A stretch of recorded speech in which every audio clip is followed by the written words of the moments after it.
ಕ್ಷೇತ್ರದಲ್ಲಿ ನಾವು ಮಹಿಳಾ ಜಾಗೃತಿ ಸಮಾವೇಶವನ್ನು ಹಮ್ಮಿಕೊಂಡಿದ್ದೇವೆ.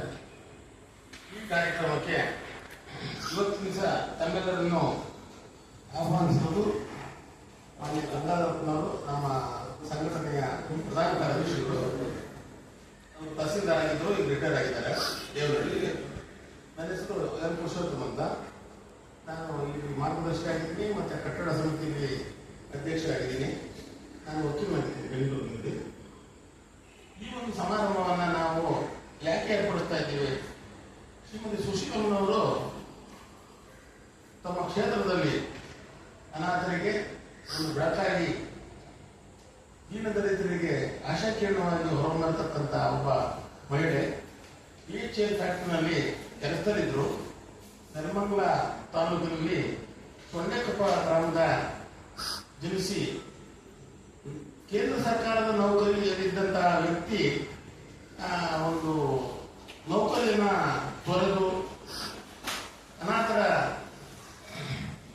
ಕ್ಷೇಮದಲ್ಲಿ, ತುಳಿತಕ್ಕೊಳಗಾದವರ ಕ್ಷೇಮದಲ್ಲಿ ಸಮಾಜದಿಂದ ಪರಿತ್ಯಜಿಸಲ್ಪಟ್ಟ ಹೆಣ್ಣು ಮಕ್ಕಳ ಆಶಾಕಿರಣವಾಗಿ ಇವತ್ತು ಆರ್ಟಿನಗರದಲ್ಲಿ ಒಂದು ಆಶ್ರಮವನ್ನು ನಡೆಸಿಕೊಂಡು ಪದ್ಮಶ್ರೀ ಪ್ರಶಸ್ತಿಗೆ ಭಾಜನರಾಗಿದ್ದಾರೆ. ಆ ಒಬ್ಬ ಗಣ್ಯ ಹೆಣ್ಣು ಮಗಳ ನಾವು ಗೌರವ ಅರ್ಪಿಸಬೇಕಿರ್ತಕ್ಕಂಥ ಈ ಶುಭ ಸಂದರ್ಭದಲ್ಲಿ ದೇವಾಲಯ ಜನಾಂಗದ ಸುಮಾರು 300 ಸಾಧಕರಿಗೆ ಗೌರವಾರ್ಪಣೆ ಸಮಾರಂಭ, ಅವ್ರನ್ನೆಲ್ಲ ನಾವು ಗುರುತಿಸಿ, ಅವರ ಕ್ಷೇತ್ರಗಳನ್ನು ನಾವು ಗುರುತಿಸಿ, ಅವರು ಮಾಡಿರ್ತಕ್ಕಂಥ ಸಾಧನೆಯನ್ನು ಗುರುತಿಸಿ ಅವರಿಗೆಲ್ಲ ನಾವು ಸನ್ಮಾನವನ್ನು ಏರ್ಪಡಿಸಿದ್ದೇವೆ.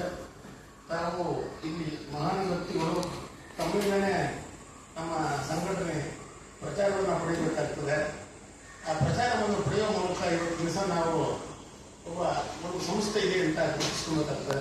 ಅದಕ್ಕೆಲ್ಲ ತಮ್ಮ ಒಂದು ಘನ ಸಹಕಾರ ನಮಗೆ ಅತ್ಯಗತ್ಯವಾಗಿದೆ.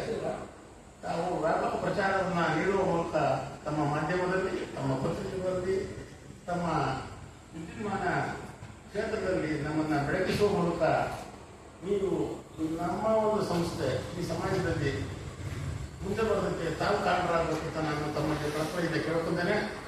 ಈ ಶುಭ ಸಂದರ್ಭದಲ್ಲಿ ಉಮಾಶ್ರೀಯವರು, ಡಾಕ್ಟರ್ ರಾಜ್ಕುಮಾರ್ ಜೀವಮಾನ ಸಾಧನೆಯನ್ನು ಮಾಡಿರ್ತಕ್ಕಂಥ ಆಕೆ ಒಂದು ಬಡ ಕುಟುಂಬದಿಂದ ಬಂದಿರತಕ್ಕಂಥ ಹೆಣ್ಣು ಮಗಳು ಉಮಾಶ್ರೀಯವರು.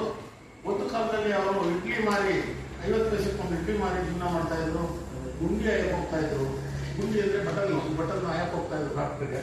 ಅಂತ ಒಬ್ಬ ಹೆಣ್ಣು ಮಗಳು ಇವತ್ತು ದಿವಸ ಉನ್ನತ ಸ್ಥಾನಕ್ಕೆ, ಸಮಾಜದಲ್ಲಿ ಉನ್ನತ ಸ್ಥಾನಕ್ಕೆ ಮಂತ್ರಿಗಳಾದರು, ವಿಧಾನಸಭಾ ಸದಸ್ಯರಾದರು, ವಿಧಾನ ಪರಿಷತ್ ಸದಸ್ಯರಾದರು.